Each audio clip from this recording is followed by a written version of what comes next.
i de la societat en general per fer palès el malestar que ha creat a la comunitat educativa la proposta de fusió de les matèries de ciències i la reestructuració curricular del batxillerat del Departament d'Educació i Formació Professional.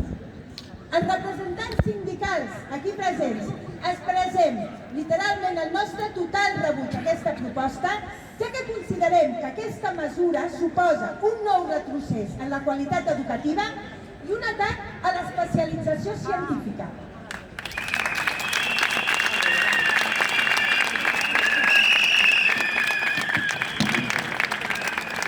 Els motius de la nostra disconformitat són els següents. En primer lloc, l'impacte negatiu que pot tenir la qualitat de l'ensenyament científic, que ja ve tocat d'etapes anteriors per la reducció horària, de continguts i estructuració curricular deficitària i ineficaç, duta a terme amb l'aplicació de la nova llei estatal i la seva adaptació i concreció a Catalunya, tal com s'explica en l'informe elaborat per la Plataforma de Ciències en Perill.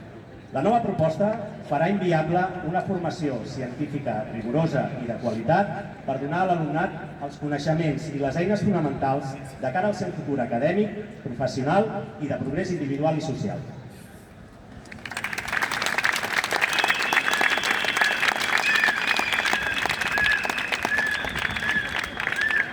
En segon terme, suposarà un augment de la desigualtat entre centres i l'alumnat, donat que l'oferta de matèries optatives per compensar aquesta pèrdua d'hores no garanteix cap equitat, ja que dependrà dels recursos de cada centre i de les possibilitats reals i la tria per part de l'alumnat d'accedir-hi.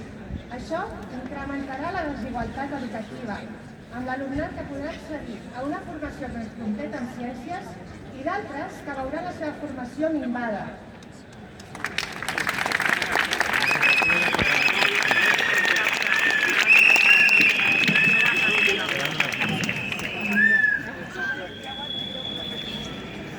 En tercer lloc, el nostre rebuig a una nova decisió unilateral sense consens amb la comunitat educativa.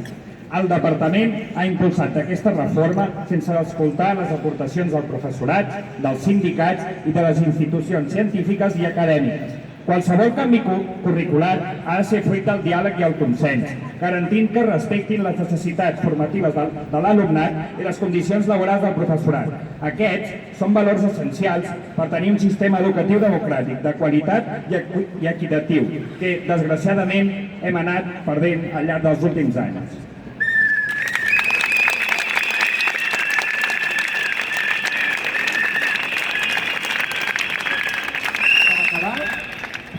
Per acabar, voler reivindicar que sense